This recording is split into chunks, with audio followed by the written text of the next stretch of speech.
आगे पॉइंट है, भक्ति मार्ग इसलिए सबके लिए सहज साध्य है कि उसमें इंद्रियां, प्रवृत्ति और वासनाओं को नष्ट नहीं करना पड़ता, केवल उनका झुकाव बदल देना पड़ता है।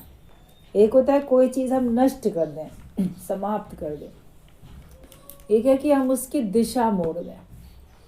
झुकाव बदल दिया, पहले मन इधर था, अब मन इधर चला गया, पहले रुचि किसी और चीज़ में थी, अब रुचि ज्ञान में हो गई। तो केवल हमें उसका झुकाव बदलना पड़ता है, इसलिए ये सरल है।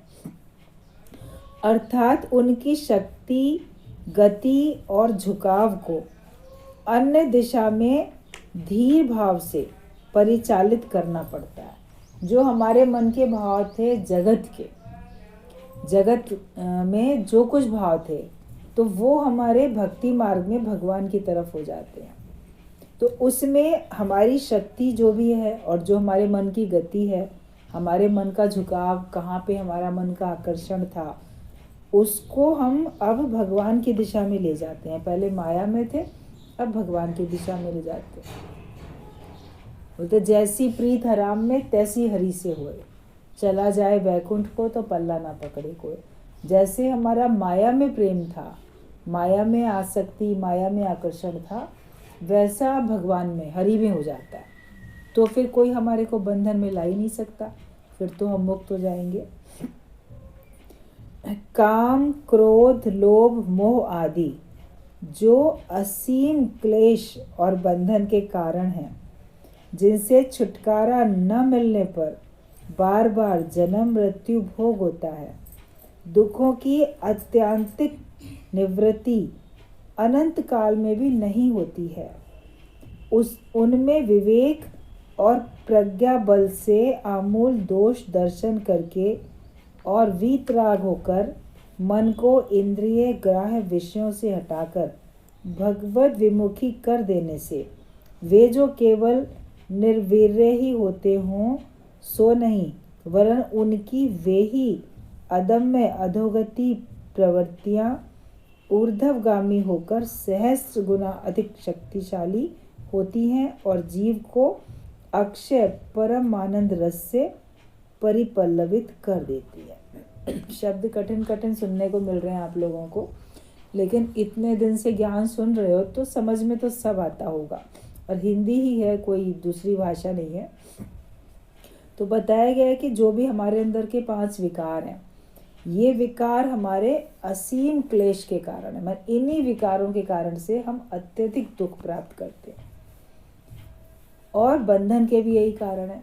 अगर हमारे अंदर में विकार न हो तो हम निर्बंधन है, लेकिन विकार हैं तो हम बंधन में। और इन्हीं से हमको अत्यधिक क्लेश होता है कि वो पूरे हो तो भी, ना पूरे हो तो भी आपको रहता कष्ट ही कष्ट है। काम, क्रोध, लोभ, मोह, अहंकार, सभी विकारों में, और इनसे छुटकारा मिलता नहीं तो जन्म मरण के चक्कर में आप 84 लाख योनियों में अनेक बार जाते रहते हो। जब तक न मिटेगी वासना, बंधन न तेरा जाएगा। जगत के प्रति जो हमारा अपनेपन का भाव है और वहाँ से कुछ प्राप्त करने का भाव है, तो फिर हमारा बंधन जन्म मरण का कभी समाप्त होने वाला नहीं है, और छुटकारा नहीं मिलता इनसे, और बार बार जन्म मरण के चक्कर में जाते हैं, क्योंकि विकार हमारे वश में हुए नहीं है। और इनसे जो हमें दुख मिलता है, वो दुख अनंत काल में भी निवृत्त नहीं होता। मतलब जन्म जन्मांतर तक आप अपने विकारों के कारण से दुखी होते रहते हो। भजन की लाइन में तो एक मोह के लिए बोल देते हैं, तेरा ही मोह तुझको कब से रुला रहा है। लेकिन अकेला मोह थोड़ी रुलाता है, मोह तो रुलाता ही है, मगर बाकी सारे विकार भी तो हमको रुलाते हैं और हमको भटकाते भी हैं। ज्ञान सुन के अपने को निर्विकारी बनाओ। विकार हमारे शत्रु हैं, इनको अपने अंदर हमने स्थान दिया ही क्यों। तो हम क्या करते हैं, जब भक्ति मार्ग में हम चले जाते हैं तो जो विकार हमारे थे और हमारे से छूट नहीं रहे थे और जिनके कारण से हम अनंत काल तक दुखी हो रहे थे, तो ज्ञान प्राप्त करने के बाद, भक्ति मार्ग में जाने के बाद हमारा विवेक खुल जाता है, सत्संग में आके विवेक खुलता है। बिना ज्ञान के विवेक नहीं खुलेगा, बिना सत्संग में आए विवेक नहीं खुलेगा। जब विवेक खुल जाता है, हमारी बुद्धि भी जैसे समझदार हो जाती है, तब फिर आप देखोगे यही विकार जो हमको गिरावट की ओर लेके जाते थे, यही हमको, क्योंकि इनमें शक्ति है, आप माया की तरफ एक तरीके से आकर्षण में गिरते बहते ही चले जाते हो।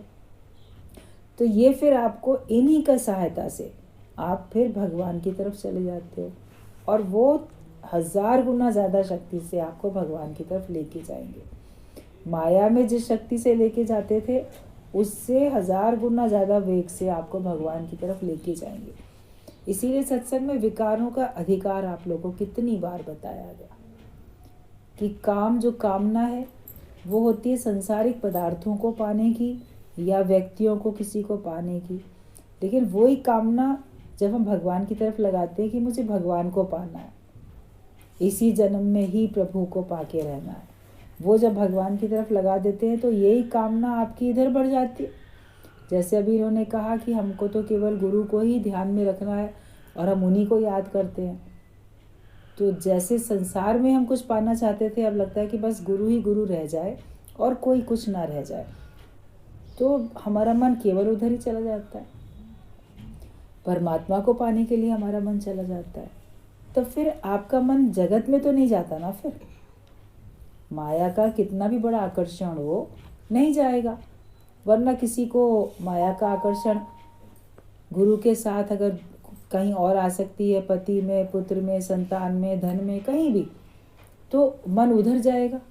लेकिन अगर सपने में भी हमको संबंधी दिखते हैं या हमारा धन या कुछ और हमको दिखता है कि हम उसमें लिप्त हैं, तो वो तकलीफ होती है ना कि इन सबको हमने सपने में भी क्यों देखा, हमको केवल भगवान क्यों ना दिखे, हमको केवल गुरु क्यों ना दिखे। क्योंकि अब हमारा मन, जो हमारे अंदर की कामना है, वो केवल एक ईश्वर को पाने की रह गई है और कुछ भी कामना बची नहीं। तो इस कामना में बाकी सारी कामनाएं गुम हो जाती हैं। मतलब एक देह वासना होती है, एक लोक वासना होती है और एक शास्त्र वासना होती है। अपनी देह की वासना में हमारी को अपनी देह से आसक्ति होती है, दूसरों की देह में आसक्ति होती है। और एक लोक वासना, लोग क्या कहेंगे, लोग मुझे अच्छा कहें, सारे जगत में मेरा नाम हो, यश हो, वो भी लोक वासना ही है, जिसके कारण से आप बहुत यश कीर्ति सब चाहते हो। और एक शास्त्र वासना होती है कि मैंने ये भी पढ़ लिया, वो भी पढ़ लिया, मुझे ये भी आता है, मुझे वो भी आता है, तो और मुझे और भी अधिक चाहिए, मैं और भी अधिक सुनूं, और भी अधिक पढ़ूं। तो वो शास्त्र की वासना किसी को होती है। लेकिन ये तीनों वासनाएं आपको सारे संसार में जैसे मिलेंगी और आपको पूरे संसार में बंधन में रखेंगी। यही देह वासना और लोक वासना और शास्त्र वासना। मगर इनसे छूटने के लिए ब्रह्म वासना बोली गई है कि आपकी ब्रह्माकार वृत्ति हो जाए, आप हमेशा ब्रह्म के ही भाव में रहो। ब्रह्म ही ब्रह्म हर जगह समाया और तिससे बिना कुछ नजर ना आया। अब मुझे भगवान के अलावा कुछ दिखता ही नहीं है। मैं देखूं जिस ओर प्रभु जी, सामने मेरे तुम ही तो हो, तुम्हारे अलावा कोई और है ही नहीं। तो वो जो कामना थी, वो जो वासना थी, वो जब भगवान के में लगा देते हैं हम, तो फिर वो इधर भी 1000 गुना वेग से आपको परमात्मा तक पहुंचा देती है। माया में तो माया को पाने के लिए फिर भी आपको पुरुषार्थ करना पड़ता। कामना तो कोई उठी कुछ पाने की, मगर उसको पाने के लिए आपको पुरुषार्थ भी तो करना पड़ा। और अगर वही कामना भगवान को पाने के लिए उठी, तो उसके लिए आपको अधिक पुरुषार्थ नहीं करना पड़ता, थोड़े में ही आपको बहुत कुछ मिलता जाता है। जैसे कह देते हो ना, भगवान तो बहुत भोले भाले हैं, भोले शंकर हैं, तो थोड़ी पूजा से ही रीझ जाते हैं। तो भगवान तो किसी भी रूप में हो, वो थोड़ा ही आपके प्रयास करने से आपको अपना बना लेते हैं, रीझ जाते हैं। सच्चे हृदय से कोई उनका मनन करे या उनको पुकारे, तुम पुकारो तो सही हृदय से एक बार, उसे हृदय से एक बार भी अगर पुकारो तो देखना कैसे वो साकार नहीं होता है आपका, कैसे भगवान नहीं योगक्षेम का भार उठाते हैं। जब आप वास्तव में सच्चे हृदय से पुकार लेते, तो भक्ति मार्ग जो है ज्ञान के साथ वो जो है सरल है। तो इसी तरह से बाकी भी क्रोध है, लोभ है, मोह है, सब भगवान की ओर लग जाए। क्रोध अपने ऊपर आए, जैसे अभी इन्होंने कहा कि अपनी गलती पता चली कि हम बोलते अधिक है, तो कभी अपने ऊपर क्रोध आता है ना किसी बात पे, मेरे से गलती क्यों हो गई, मेरे से नुकसान क्यों हुआ। कभी किसी और चीज़ का भी नुकसान होता है, कभी अपने ऊपर ही आप करते हो कि ये नुकसान मुझसे हुआ। तो वो जो क्रोध हम दूसरे पे करते थे, क्यों करते थे? क्योंकि दूसरे की गलती देखते थे और उस गलती को पॉइंट आउट करने के लिए क्रोध करते थे, या उस गलती को पॉइंट आउट करने के साथ साथ उसको सुधारने के लिए भी क्रोध करते थे। अब वो अपनी तरफ हो जाता है कि हम अपनी गलती को देखते हैं और अपनी गलती को प्लस सुधारते भी हैं। केवल गलती नहीं देखनी है, लेकिन उसको दूर भी करना है, उसको सुधारना भी है। तो जो क्रोध हम बाहर की तरफ किसी और के साथ करते थे, अब वो अपने ऊपर करना शुरू कर दिया। अभी भी मेरा मन माया में क्यों गया, अभी भी विकारों में क्यों गया, अभी भी लोकारित में हम क्यों गए, अभी भी अज्ञानता में क्यों हैं, अभी भी अपने को देह क्यों मानते हैं, अभी भी क्यों किसी और का आधार लेते हैं, अभी तक आत्मा का निश्चय क्यों नहीं हुआ। तो ये अपने ऊपर ही क्रोध होता है। तो ये अच्छा है, और जब आप अपने पे निगाह रख लेते हो तो बड़ी जल्दी आपका सुधार होता है। दूसरा टोकता रहेगा तुम्हारे में ये गलती, ये गलती, ये गलती, इसको दूर करो, इसको दूर करो, कई बार बोलेगा। लेकिन जब तुम्हारी गलती खुद स्वयं को अखरने लगेगी, जिस दिन, जिस क्षण, उस दिन के बाद से आपकी वो गलती कम होते होते समाप्त हो जाएगी। क्योंकि आपका दोष अब आप ही को खटक रहा है, वरना हमारा दोष हमें खुद ही नहीं खटकता था। औरों को खटकता होगा, खुद को नहीं खटकता था। अब जब खुद को ही बुरा लगने लगा तो हम उसको ज़रूर दूर करेंगे। तो अपने पे निगाह रखोगे तो जल्दी सुधार होगा ना। दूसरा आपको सुधारे तो देर लगेगी, आप स्वयं अपने को सुधारोगे तो जल्दी सुधार हो जाएगा। लोभ भी आप पहले माया का रखते थे, अब सत्संग का होता है, ज्ञान का, गुरु के वचनों का। तो ये आपको बल्कि ऊंचाई की तरफ लेके जाता है। इसमें आपको आत्मिक शांति मिलती है। जगत की बातें सुनी, जगत का आपने कोई भी साहित्य पढ़ा तो आप जगत में ही गए, सांसारिक व्यक्ति बने। लेकिन जब आपने ज्ञान के वचनों को आपने इकट्ठा करना शुरू किया तो फिर आप आध्यात्मिक बनते हो, अंतर्मुखता में आते हो, तो उन्नति होती है। जो समय हम बाहर की बातों में लगाएं वही समय हम अपने ज्ञान में दें, और ज़्यादा समय दें। 1 घंटा सत्संग को देते हैं हम, 2 घंटा दें, 4 घंटा दें। सवेरे आते हैं तो शाम में भी जाएं, दोपहर में भी जाएं, किसी भी समय हम गुरु के कार्य में अपना समय दें, साथ करें। तो ये जैसे लोभ है, जब कभी लगता है ना गुरु कहीं किसी के साथ बैठ के बात कर रहे हैं, हम भी सुने, हमको भी पता चले कौन सा भजन, कौन सा पॉइंट, किसी के प्रश्न का क्या उत्तर दिया गया, तो और अधिक सुनने की उत्कंठा, लोभ लगेगा कि बड़ा लालच है, अपना सुन लिया तो उसके बाद भी इसको जो है तृप्ति नहीं आ रही है।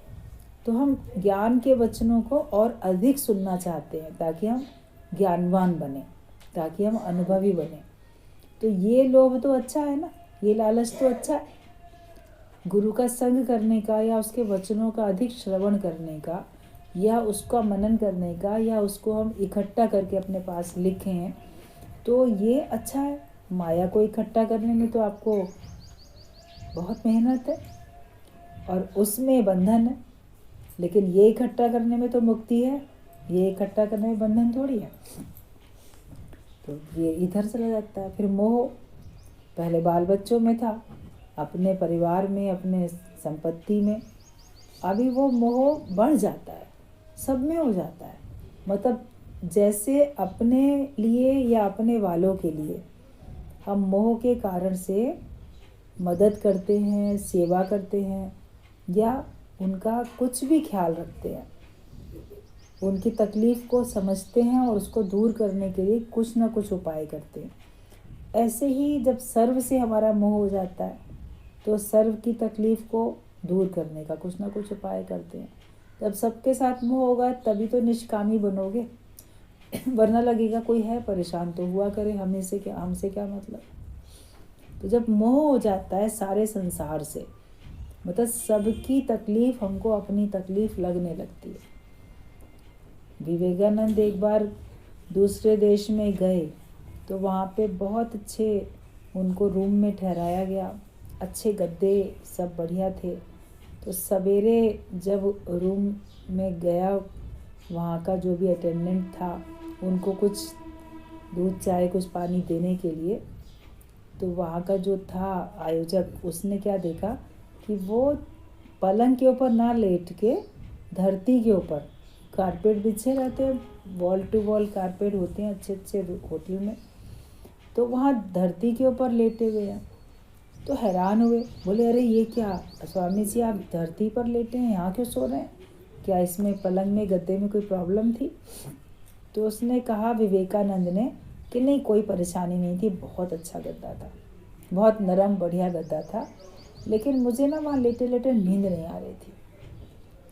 मेरे मन में विचार आ रहा था, जब तक हमारे देश की जनता दुखी है, परेशान है, तब तक मुझे सुख लेने का कोई अधिकार नहीं है। मैं जो हूँ हर एक को सुखी करने के लिए आगे बढ़ाऊँ, तो मैं अपना सुख मेरे को लेना अच्छा नहीं लग रहा था, इसलिए मैं जो था नीचे ही लेट गया जाके कि नहीं, जब तक दुनिया में लोग इतने दुखी हैं तो हम क्यों सुख की नींद सोएं। तो ये जब वैष्णव जन तो तेने कहिए जो पीर पराई जाने रे, जो दूसरे के दुख तकलीफ को समझता है और अपनापन रखता है, वही मोह है, तभी तो दूर करेगा। अगर किसी की परेशानी को कोई नहीं समझे तो उसकी परेशानी को दूर भी नहीं करेगा जाके। तो ये मोह जो होता है, जो हमने मैं मेरे की तरफ लगाया, अब वो सर्व की तरफ, सबकी तरफ लगा देता है, तो फिर ये आपका उन्नति का कारण बनता है, वरना तो कष्ट का कारण बनेगा। माया के प्रति, मैं मेरे के प्रति जो मोह है वो आपकी आँख में आंसू लाता है, लेकिन सर्व के प्रति जो मोह है वो आपकी भी और सबकी आंखों से आंसू सुखा देता है, सभी के दुख दूर हो जाते हैं। तो ये मोह भी अच्छा ना।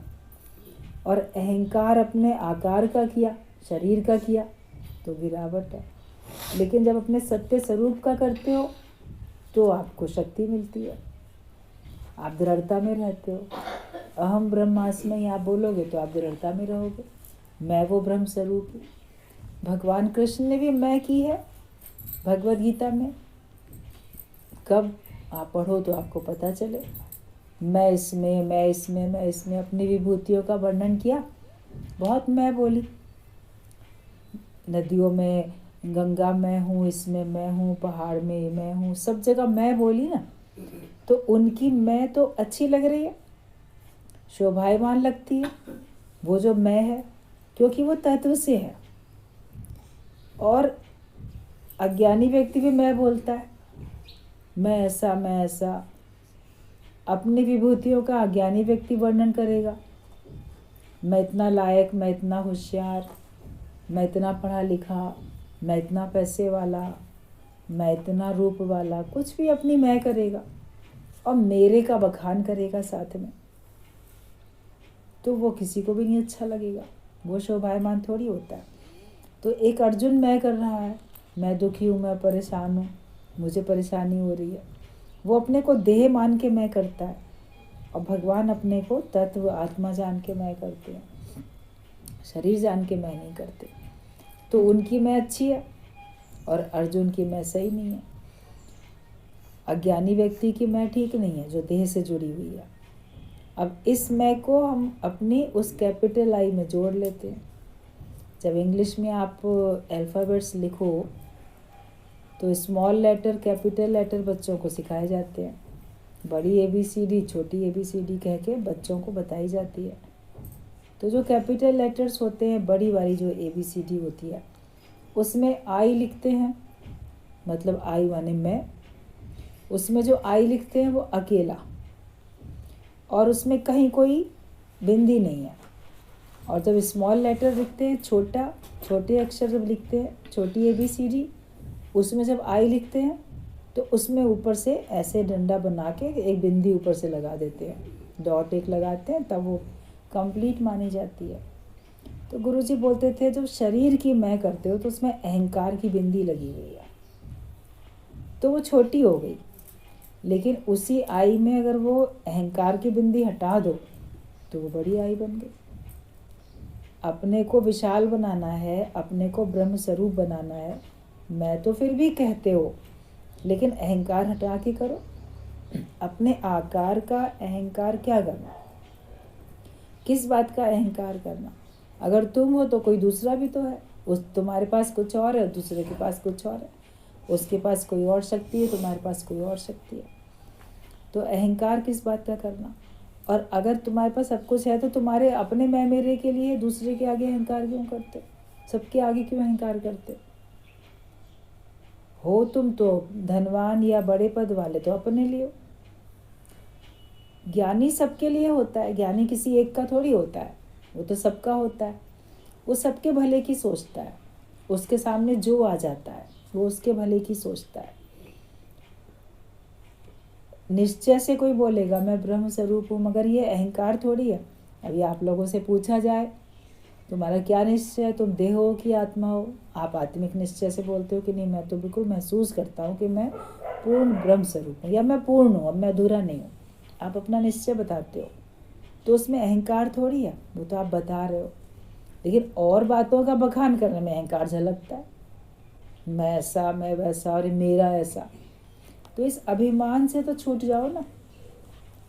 जो तुम वास्तव में हो उसी को मानो, जो नहीं हो उसको क्यों मान के बैठे हो? तुम 5 तत्वों की देह नहीं हो, फिर भी 5 तत्वों की देह अपने को मान के बैठे हो। तो यही सारे जो हमारे विचार हैं जो कि माया से लगे हुए थे, ये हमको बंधन में लेके आते हैं। लेकिन जब हम भक्ति मार्ग में चले जाते हैं, भगवान की भक्ति में रहते हैं, तब ये सब भाव हमारे भगवान से जुड़ जाते हैं। भगवान तुम ही तुम हो, मैं हूँ तो मेरे में भी तुम ही हो, तुम में भी तुम हो और मेरे में भी तुम हो, या मेरे में भी मैं हूँ और तुम्हारे में भी मैं हूँ, एकत्व हो जाता है। तो ये अहंकार हमारा बंधन का कारण नहीं बनता, बल्कि दूसरे को प्रेरणा देने का कारण बनता है। तो हम अपनी इन्हीं शक्तियों से, जो विकारों की शक्तियाँ हैं, उन्हीं शक्तियों से अगर हम भगवान की ओर लगा दें तो 1000 गुना अधिक शक्तिशाली होके हम उस परमात्मा को पा सकते हैं। यदि सुख की ही कामना हो तो प्रेम में भगवान के संग सुख लाभ के लिए ही लालायित हो जाओ। अगर आप सुख की भी कामना करना चाहते हो कि मुझे बड़ा सुख मिले, मैं बहुत सुखी हो जाऊं, तो तुम्हें क्या करना है कि यदि सुख की भी कामना हो तो प्रेम में भगवान के संग सुख लाभ के लिए ही लालायित हो जाओ। कि जो भगवान प्रेम का स्वरूप है, मुझे उनके संग का लाभ मिले, उनके संग करने से जो मुझे सुख मिलता है मैं उसी का लाभ चाहता हूँ, और मैं कोई लाभ नहीं चाहता, मैं माया का किसी प्रकार का लाभ नहीं चाहता हूँ। कि प्रेम में भगवान के संग सुख लाभ के लिए ही लालायित रहना चाहिए। मतलब हमेशा ये रहे भाव कि कैसे मेरे को संग मिले और कैसे मैं उस संग से के सुख का लाभ ले सकूं। लोभ ही करना है तो परम अक्षय धन के अधिकारी होने की चेष्टा करो। मतलब कि जो परम धन है, ज्ञान का धन ही तो परम धन है, भगवान ही तो परम धन होते हैं, तुम ही तो मेरे धन हो। तो अगर हमको लोभ ही करना है तो ज्ञान के वचनों का लोभ करें, हम भगवान का लोभ करें, राम रतन धन पाने का हम लोभ करें। कि लोभ ही करना है तो परम अक्षय, ऐसा अक्षय धन जिसका कभी नाश नहीं होता, तो ज्ञान के धन का कभी नाश नहीं होता, उसके अधिकारी होने की चेष्टा करो। तुम इस लायक बनो कि तुमको ज्ञान का धन प्राप्त हो सके, उसके अधिकारी बनने की तुमको चेष्टा करनी है। यदि मोहग्रस्त ही होना हो तो उस चिर सुंदर के प्रेम में मस्त रहो। अगर आपको मोहग्रस्त होके ही रहना है, एक तो होता है बाल बच्चों के मोह में पड़े हैं, पति पत्नी के मोह में पड़े हैं, संबंधियों के मोह में पड़े हैं, या धन के में पागल हैं, जड़ माया के मोह में हम पड़े या चेतन माया के मोह में पड़े। तो यदि मोहग्रस्त ही होना हो तो उस चिर सुंदर के प्रेम में मस्त रहो। जो परमात्मा है उससे सुंदर फिर कोई नहीं। सत्यम शिवम सुंदरम। तो जो सदा रहता है और सदा उतना ही सुंदर रहता है, चिर सुंदर, तो उस परमात्मा के उस चिर सुंदर के प्रेम में मस्त रहो। उसी में अगर मोह के ग्रस्त होना है तुम्हें, तो फिर उस परमात्मा के उसमें प्रेम में मस्त रहो। तुम क्रोध करना हो तो उन्हीं पर करो कि क्यों दर्शन नहीं देते। अगर तुम्हें क्रोध भी करना है कभी, मान लो, तो संसार से क्रोध नहीं करो, तुम भगवान के ऊपर ही करो। भगवान, मैं इतनी तुमको याद करता हूँ, इतनी भक्ति करता हूँ, इतनी तपस्या करता हूँ, तो तुम मुझे दर्शन क्यों नहीं देते। कभी होता है ना ताना उल्हाना देना या क्रोध भी कर लेना, तो कहीं और नहीं तो उसी के साथ ही कर लो। बाकी तो आपको अपने ऊपर ही देखना है, अपनी गलतियों को देख के अपने पे ही क्रोध रखना है। लेकिन अपने अतिरिक्त अगर किसी और पे भी क्रोध करने का मन हो तो भगवान पे ही कर लेना। गुरुजी भी कभी ये बात बोलते थे, कहते थे औरों से लड़ाई झगड़ा मत करो, तुम लोग कभी कुछ कहने का मन हो ना हम ही से कह लिया करो, हम तुम्हारी सब सुन लेंगे। तुम्हारे को गुस्सा करने का मन है, बड़बड़ाने का मन है, कोई कुछ बात है, तो हम बैठे हैं ना, हम हमारे ऊपर कर लिया करो क्रोध। तो सब लोग ऐसे हंस लेते थे कि आपके ऊपर कैसे क्रोध करेंगे और क्यों करेंगे, मगर कहते थे नहीं, तुम कहीं और अपनी भड़ास ना निकालो, तुम हम ही को कह दिया करो। तो एक यदि क्रोध करना ही हो तो उन्हीं पर करो कि क्यों दर्शन नहीं देते। इसी तरह मद और मत्सर के संबंध में भी, जो तुम्हें तुच्छ विषयों में आबद्ध रखते हैं, जो हमारा मद है और मत्सर है, मतलब कि नशा, एक ऐसा गुमान और सुस्ती, आलस्य, ईर्ष्या, ये सारे जो भाव हैं, ये हमको तुच्छ विषयों में बांध के रखते हैं। शब्द, स्पर्श, रूप, रस, गंध, ये विषय तुच्छ विषय होते हैं, तो इनमें वो हमको बांध के रखते हैं। तो इनमें भी हमको क्यों अपने आप को लिप्त करना है। इन सबसे हमको ऊंचा उठना है और सबसे ऊंचा उठ के हमको अपने को बंधन से मुक्त करना है। तो पहले पहले कर्म भी चाहिए और साधन भजन भी, दोनों ही करने होंगे। जब आप ज्ञान में आओगे तो आपको अच्छे कर्म भी करने होंगे और आपको कोई साधन, कोई भजन भी करना होगा। मन में ये दृढ़ धारणा रखो कि दोनों का ही उद्देश्य है ईश्वर प्राप्ति। ज्ञान को और भक्ति को अलग अलग नहीं समझो, क्योंकि दोनों का ही जो उद्देश्य है वो भगवान की प्राप्ति है। तो हमें उन दोनों को, ज्ञानी भक्त बन के रहना है। ये नहीं कि अकेले ज्ञानी बनो या अकेले भक्त बनो, कि दोनों का ही उद्देश्य है ईश्वर प्राप्ति। आदर्श ठीक ना रहने से अनेक विपरीत और अशुभ भाव आज उठते हैं और कर्म में ही आदमी अपने को भूल जाता है। सभी बातों में ऐसा ही होता है, इसलिए सदा सजग रहने की ज़रूरत है। कई बार आप काम में इतने उलझे रहते हो कि आप वास्तविकता को भूल जाते हो और अपने को ही भूल जाते हो। कभी कार्य करते करते आपको अपनी जीभा वाली मैं भी तो नहीं याद रहती है। बाद में जब काम करके बैठे तब अरे आज मैंने इतना काम किया, तब आएगा याद। करते समय तो ऑटोमेटिकली मशीन की तरह से आप काम करते ही चले आ रहे थे। तो सभी बातों में ऐसा होता है, इसलिए सदा सजग रहने की ज़रूरत है कि जो भी कार्य हो रहा है परमात्मा तेरे निमित्त हो रहा है। सद सद विचार करने की ज़रूरत है, प्रार्थनाशील बने रहने की ज़रूरत है। ऐसा होने पर ईश्वर की कृपा से ऐसी एक अवस्था आएगी जब साधन भजन और कर्म में कोई भेद ज्ञान नहीं रह जाएगा। तब सभी साधन भजन हो उठेंगे। एक स्थिति आती है कि आपका कोई भेद नहीं रहता, आपका कर्म भी आपको लगेगा जैसे भजन हो रहा है, भजन भी लगेगा ज्ञान चल रहा है। अभी सारे जितने भजन अपने होते हैं उनमें कितना ज्ञान है। एक एक भजन का अर्थ अगर आप लो, पहले शुरू में हम लोग कहीं जाते थे गुरुजी के कहने से, तो जहाँ जाएं तो क्या होता था कि क्या सुनाएंगे, तो जिसका कोई प्रश्न होगा वो तो बताएंगे ही, लेकिन फिर क्या रहता था कि गुरुजी ने कहा एक कोई सा भजन गा के उसका अर्थ कर लो। तो हम लोग चले जाते थे किसी भी, जहाँ भी गुरुजी ने बोला या जहाँ भी निष्काम के लिए गए, तो पहले पहले सत्संग का बैठ के एक भजन सुनाया उन लोगों को, और भजन सुनाने के बाद उसकी एक एक लाइन का अर्थ वो बताने में 1-2 घंटे कब निकल जाते थे पता ही नहीं चलता था। जैसे एक एक भजन में इतना ज्ञान, इतना समाया होता था। तो कुछ और ज़रूरतें नहीं होती थी, कोई भी भजन या किसी और ने कोई भजन गाया, मान लो हमने नहीं गाया, उन्हीं लोगों में से किसी ने गाया, तो उसी भजन को लेके पूरा अर्थ बताया। उससे जुड़ी हुई अनेक बातें होती चली जाती हैं। फिर किसी का कोई प्रश्न है तो उसका उत्तर दिया। सब अनुभव का ज्ञान होता चला जाता था, जितना सुना है, जितना अनुभव किया, उसका ज्ञान होता था। तो भजन में भी ज्ञान है, और ज्ञान जो कार्य कर रहे हो इसमें इतनी मस्ती है कि लग रहा है जैसे भजन में ज्ञान भी भारी नहीं करता, ज्ञान भी हम लोग को हल्का ही होके रहता है। तो जब ऐसी स्थिति बन जाती है ईश्वर की कृपा से, तब साधन, भजन और कर्म में कोई भेद नहीं रह जाएगा। तब सभी साधन भजन हो उठेगा। जितने साधन करोगे लगेगा भजन है, मतलब कि जिसमें आपका मन तल्लीन हो रहा है, मन मगन हो रहा है।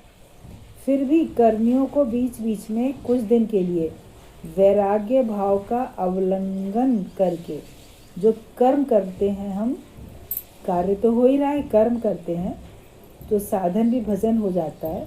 लेकिन जो भी कर्म करने वाले, कर्म कांड वाले लोग हैं, या जो सब लोग घर गृहस्थ में रह के कर्म करते हो, कार्य तो होता ही है, कर्म के बिना कोई रह नहीं सकता, तो भजन तो हो जाता है, साधन जो है वो भजन बन जाता है। लेकिन फिर भी कर्मियों को, जो कर्म करने वाले सब लोग हैं, बीच बीच में कुछ दिन के लिए वैराग्य भाव का अवलंबन करके, मतलब वैराग्य का भाव का सहारा लेके तीर्थ भ्रमण, एकांत में साधन भजन और तपस्या करने की आवश्यकता है। तो जो भी सत्संग में आने वाले लोग हैं, ज्ञान में भी हैं, भजन में भी हैं, मगर वो अभी कोई कर्म छोड़ के थोड़ी बैठे हैं। उनके द्वारा चाहे निष्काम कर्म होता हो, चाहे सकाम कर्म होता है, कर्म तो सबसे हो रहा है। तो उनको वैराग्य के भाव का सहारा लेना चाहिए, वरना कार्य करते करते फिर उसमें राग होने लगता है। तो वैराग्य के भाव का सहारा लो, और उसका सहारा करके कभी तीर्थ के भ्रमण में या कभी एकांत में साधन भजन या तपस्या करने की ज़रूरत है। कभी तो आप अपने मैं मेरे से हट के कहीं आउटिंग के लिए चले गए, तो वो चेंज होता है आपका, और आपका क्योंकि ज्ञान साथ में है, वैराग्य भावना साथ में है, तो वहाँ पे आप उस रोज़मर्रा के कर्म से छूट जाते हो और अंतर्मुखता में आते हो। और या कभी एकांत में साधन भजन और तपस्या करने की ज़रूरत होती है। अपने से भी हमें तपस्या करने की बड़ी आवश्यकता है। इससे शरीर मन सतेज और प्रफुल्ल होता है। जब आप कहीं भी बाहर जाओ या कहीं बैठ के अलग शांत एकांत में बैठो, तो उससे आपके अंदर में तेज बढ़ता है और आपके मन में प्रसन्नता भी आती है। आत्म प्रत्यय और ईश्वर पर निर्भरता उत्पन्न होती है, वरना तो मैं मेरे पे निर्भर होकर बैठे रहते हैं। वरना आप क्या, भगवान में भी निर्भरता होती है।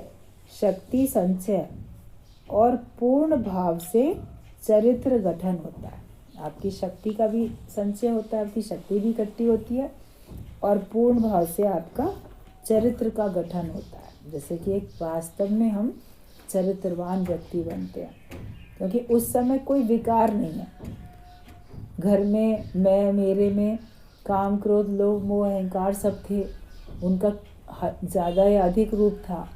आप उसको भगवान की तरफ लगा भी रहे थे, लेकिन जब आप कहीं अलग चले जाते हो तो वो संसार टोटल छूट जाता है। फिर तो साध संगत है, गुरु है, या हम शांत एकांत में कहीं अपनी तपस्या करते हैं, अपने ही घर में, कहीं पूजा घर में बैठ के, कहीं छत पे, कहीं अकेले में, तो उससे भी आपके अंदर में जितने भी विकार थे वो सारे समाप्त होते हैं, और आपके अंदर में फिर आती है दृढ़ता। तो वैराग्य भाव हमको अपने आप में रखना अति आवश्यक है। जब तक वैराग्य वृत्ति नहीं होगी, वैराग्य की नींव पर ही ज्ञान टिकता है। अगर आपके अंदर में वैराग्य नहीं होगा तो आपका ज्ञान फिर टिकने वाला नहीं है। तो वैराग्य का भाव रखो कि जो है सब भगवान का है, मेरा कुछ भी नहीं है। और मेरा मन जो कुछ मुझे दिखाई देता है उसमें कहीं पर भी मेरा मन अटकता नहीं है, मेरा मन अपने स्वरूप में टिका हुआ है। यही वैराग्य की भावना है। बाकी तो वैर और राग ना हो, ये तो बताया ही जाता है। भजन और ज्ञान और कर्म, ज्ञान भक्ति कर्म तीनों एक हो जाते हैं। अलग अलग करके नहीं देखो, उनको एक करके देखो। क्योंकि उनका सबका जो उद्देश्य है वो भगवान की प्राप्ति।